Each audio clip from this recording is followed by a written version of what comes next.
A discussão sobre o Código Florestal, que já estava quente, agora pode pegar fogo. O relator do projeto, o deputado Aldo Rebelo, anunciou uma nova mudança. A área de proteção obrigatória às margens dos rios pode ser reduzida ainda mais. Mata ciliar é a vegetação que fica à beira de um rio. Ela é especialmente importante porque serve como uma proteção natural ao curso d'água.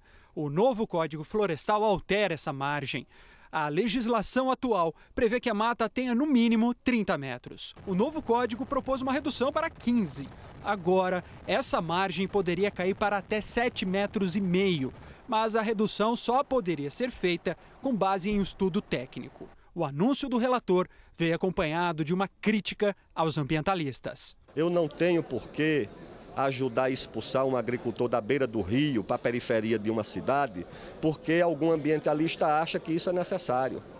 Eu não estou disposto a fazer isso. A mudança foi criticada. No momento que nós estamos vivendo problemas seríssimos no Rio de Janeiro, de muita gente que sofreu prejuízo exatamente porque estavam nessas áreas que eram proibidas, discutir a manutenção dessas ocupações fingindo que não tem problema, a meu ver, é uma irresponsabilidade. Quem é a favor da mudança defende: a mata ciliar não pode ser só reduzida, mas também aumentar, dependendo, é claro, do estudo técnico. Se precisar mais, quando a questão local exigir, você vai fazer com a largura normal e até dobrada, triplicada, se for exigência técnica daquele local, daquele rio e daquele solo que está ali. Proteção para os pequenos agricultores ou agressão ao meio ambiente? Para tentar entender o que significa essa nova proposta de reduzir as áreas de proteção permanente, o repórter Tiago Ramos conversou agora à noite com 2 deputados, um contra e outro a favor das mudanças propostas pelo deputado Aldo Rebelo. Como nós vimos aí na reportagem, há uma escalada na redução da área da mata ciliar. Primeiro 30 metros, depois 15 e agora 7,5 metros. A possibilidade de chegar a 7,5 metros. Para discutir esse tema, nós convidamos 2 deputados. À minha direita, o deputado Luiz Carlos Reis, PP, Rio Grande do Sul, e à minha esquerda, o deputado Ivan Valente, do PSOL de São Paulo. Vamos começar aqui pelo deputado Ivan Valente. Deputado, essa redução indica que, quem sabe, o Código Florestal possa avançar ainda mais no sentido de favorecer os produtores rurais, quem sabe? Olha, eu acho o contrário. Eu acho que, inclusive, não havia nenhuma concordância do governo com essa proposta de redução de 30 para 15. Querer reduzir ainda mais as matas ciliares depois dos desastres ocorridos no Rio de Janeiro é uma insanidade. Eu estou entendendo essa proposta do deputado Aldo Rebelo, que é um retrocesso em matéria ambiental no nosso país, como um bode colocado na sala, que ele vai retirar depois, porque eles querem votar rapidamente o código. Pelo contrário, nós temos que partir para um processo de negociação e levar em conta que o país não precisa de mais terras agriculturáveis, não. Tem 100 milhões de hectares de terras agriculturáveis a serem conquistadas ainda, sem mais desmatamento. Então, essa proposta é muito ruim e não deve ser absorvida pelos deputados nem pela sociedade brasileira. Deputado Luiz Carlos Reis, essa é só uma das polêmicas que envolve o Código Florestal. O senhor acredita na possibilidade de negociação em torno dessa e das outras? Esse é um dos problemas que nós temos. O deputado Aldo, acho que é consciente, ele andou por todo o Brasil, viu o drama de milhares de produtores rurais. O que nós estamos aqui é impingindo uma conta apenas para os produtores rurais, seja na questão da mata ciliar, seja na questão da reserva legal, por exemplo, que é o maior confisco de terras que já se fez no mundo. E o Brasil está patrocinando numa lei, que essa lei vem de 2001, ainda do governo Fernando Henrique, que está sendo cobrada agora pelo governo Lula e hoje pelo governo Dilma. O deputado Aldo colocou até 4 módulos, não precisa recuperar. O sujeito vai se sentir à vontade, 4 módulos da Amazônia pode chegar a 500 hectares de terra por propriedade. Então, isso não é real. Segundo, eles querem fundir a área de proteção permanente com a reserva legal, que são 2 coisas e 2 funções diferentes, né, de instituições diferentes. Eles querem também que as áreas sejam reduzidas, essa das margens dos rios, por exemplo. Então é evidente que haverá desmatamento e aumento do desmatamento. E digo mais, não há uma política de recuperação real.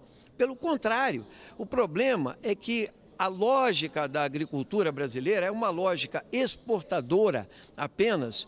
Ela não é muito voltada para o mercado interno, né? E ela criou a legitimidade para exatamente exportar para pagar juros da dívida pública. Temos que buscar um acordo para tirar a penalização dos produtores rurais, que são os que mais protegem hoje esse nosso país. Nós estamos falando para o cidadão que está nos ouvindo nesse momento, de 38% do território brasileiro que está sendo ocupado com agricultura, com pecuária, com produção. Apenas 38%. 62% do território hoje está intacto. Nós estamos falando de 38% que nós teremos que ter, sim, uma agricultura sustentável, que os produtores estão fazendo a parte dele. Sem crédito, sem incentivo, sem tudo. E agora vamos botar mais um grande imposto em cima dele. Por que a Câmara deve votar o Código Florestal? Deve votar porque hoje nós temos milhares de produtores rurais na clandestinidade, promotores de norte a sul desse Brasil, botando a faca no peito desses produtores. Eles estão hoje, um produtor da Boca do Acre, esteve depondo ontem na nossa comissão, um produtor de 100 hectares, está com seu CPF cortado desde 2002, uma área que ele tem de 100 hectares, porque ele desmatou essa terra dele, a multa hoje não paga o preço da terra. Ele está inviabilizado. Veja, iguais a esse produtor de Boca do Acre, lá no Acre, no Amapá, nós devemos ter milhares de produtores brasileiros nessa situação. Vocês não podem imaginar o drama de cidadão sendo algemado, cidadão que trabalha, honesto, sendo algemado em cima dessa situação. Por isso nós temos que resolver essa situação o mais urgente possível e faz 12 anos que essa casa debate isso. Nós devemos uma resposta à sociedade brasileira. Deputado Ivan Valente, bem rapidamente, para encerrar, por que a Câmara não deve aprovar o novo Código Florestal? Pelo seguinte, porque o debate que nós estamos fazendo é de interesse do conjunto do povo brasileiro. Porque esse debate foi feito só na comissão especial, nem o plenário da Casa está esclarecido sobre essa problemática. Porque esse tema é polêmico e é complexo. Porque esse tema interessa ao futuro das nossas gerações. Porque o Brasil é o país que tem talvez uma das maiores vantagens cooperativas do mundo. Ele tem uma enorme biodiversidade que vai lhe facultar, inclusive, ter uma indústria farmacêutica, uma indústria de alimentos, uma indústria de química fina, alavancar para o futuro.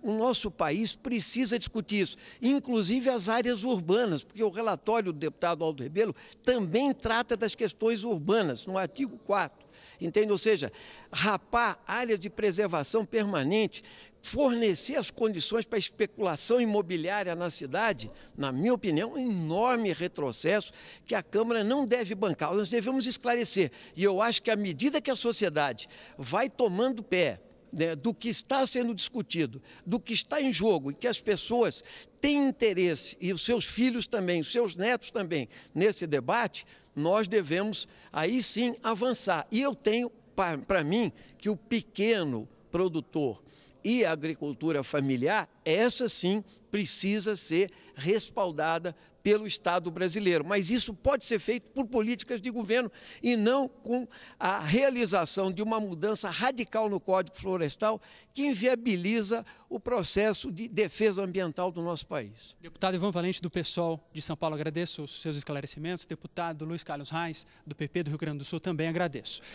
Essa aqui foi só uma amostra da discussão que a Câmara deve enfrentar até a votação do Código Florestal, que está prevista para abril ou no máximo junho. Continue acompanhando aqui com a gente, que a TV Câmara vai cobrir toda essa discussão.